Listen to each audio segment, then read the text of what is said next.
नमस्कार प्रिय दर्शकों, एक बार फिर से आपका स्वागत है हमारे YouTube चैनल K7H स्पिरिचुअल ज्ञान में। आज फिर हम आपके लिए नया वीडियो, नई जानकारी लेकर हाजिर हुए हैं। आज की हमारी इस खास वीडियो में हम आपको बताने जा रहे हैं कि मृत्यु के समय शरीर से आत्मा कैसे निकलती है और उस समय मनुष्य को क्या करना चाहिए। ऐसा गरुड़ पुराण में स्पष्ट लिखा हुआ है। बहुत ही ज्ञानवर्धक और पवित्र जानकारी है। अगर वीडियो अच्छा लगे तो इसे लाइक एंड सब्सक्राइब जरूर करें और कोई कमी हो तो कमेंट करके ज़रूर बताएं। दोस्तों, कहते हैं कि जब बच्चा धरती पर जन्म लेता है तो उसी समय उसके मृत्यु का निर्धारण हो जाता है। मृत्यु एक ऐसा सत्य है जिसे नकारा नहीं जा सकता। इस मृत्यु लोक में जिसने भी जन्म लिया है उसकी मौत एक ना एक दिन निश्चित है। हर मनुष्य के मृत्यु का एक समय निर्धारित है तथा उस तय समय से एक सेकंड भी ज़्यादा वह इस मृत्यु लोक में नहीं रह सकता है। जब तक मनुष्य जीता है तब तक वह इस संसार के माया मोह में फंसा रहता है। उसे अपने बारे में सोचने का इतना समय ही नहीं होता है। लेकिन जब मृत्यु सामने आती है तो उसका रूप देखकर वह प्राणी बहुत डर जाता है। इस शरीर से आत्मा इतनी आसानी से नहीं निकलती है, बल्कि मृत्यु के समय मनुष्य को बहुत कष्ट होता है। 100 बिच्छुओं के डंक मारने पर जो पीड़ा होती है उतनी ही पीड़ा मनुष्य को उसकी मृत्यु के समय भी होती है।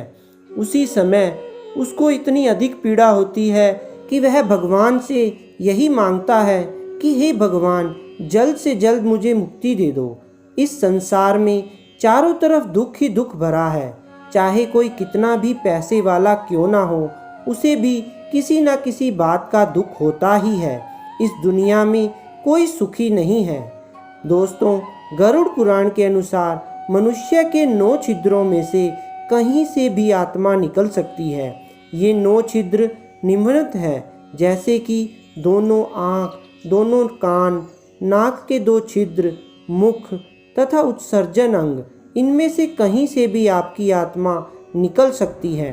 गरुड़ पुराण के अनुसार जो मनुष्य बहुत ज़्यादा पापी होता है, जिसने अपने जीवन में कभी पुण्य काम किया ही नहीं, जिसने कभी भी दूसरों का भला नहीं किया, ऐसे लोगों की आत्मा उनके उत्सर्जन अंग से निकलती है तथा इस स्थिति में वह मलमूत्र का त्याग कर देता है। जो मनुष्य अपने पूरे जीवन में सिर्फ अपना ही स्वार्थ देखता है, जिसने कभी ईश्वर का स्मरण किया ही नहीं, ऐसे लोगों की आत्मा मृत्यु के समय उनकी आँखों से निकलती है तथा इस स्थिति में उनकी आँखें पलट जाती हैं। जिस मनुष्य ने अपने पूरे जीवन में पुण्य ही पुण्य किया है, जिसने आवश्यकता पड़ने पर दूसरों की मदद की है, अपने पूरे जीवन में ईश्वर की सच्ची सेवा की है, ऐसे लोगों की आत्मा मृत्यु के समय उनके मुख से निकलती है। इस स्थिति में उनका मुख टेढ़ा हो जाता है। जिस मनुष्य ने अपने मन को वैरागी बना लिया हो तथा अपने पूरे जीवन में जिसने अपने सारे वादे निभाए हैं, कभी किसी का अहित नहीं किया, सदा ईश्वर का स्मरण किया है, ऐसे लोगों की आत्मा मृत्यु के समय उनके नाक के छिद्र से निकलती है। मृत्यु के समय मनुष्य को क्या करना चाहिए?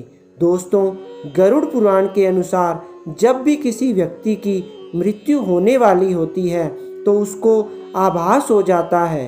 दोस्तों, यह समय आपके लिए बहुत ही स्वर्णिम होता है। ऐसे समय में मनुष्य को अपने परिवार के प्रति मोह माया को त्याग देना चाहिए तथा ईश्वर का स्मरण करना चाहिए, क्योंकि ये संसार का नियम है कि बच्चा अकेला ही पैदा होता है और मरते समय भी वह अकेला ही हो जाता है।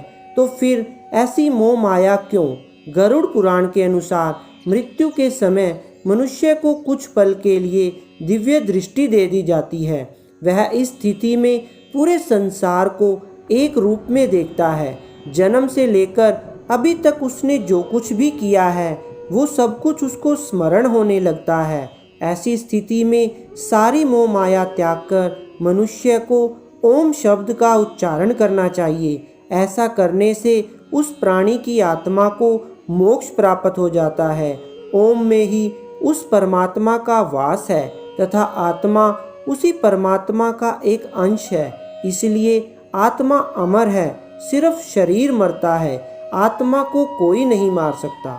तो प्रिय दर्शकों, यह थी आज की हमारी जानकारी कि मृत्यु के समय क्या होता है और आत्मा इस शरीर से कैसे निकलती है। अगर आपको ये जानकारी अच्छी लगी हो तो प्लीज़ इस वीडियो को लाइक, शेयर एंड सब्सक्राइब जरूर कर दें और कमेंट करके अपनी राय अवश्य दें कि आपको हमारा ये वीडियो कैसा लगा। धन्यवाद प्रिय दर्शकों।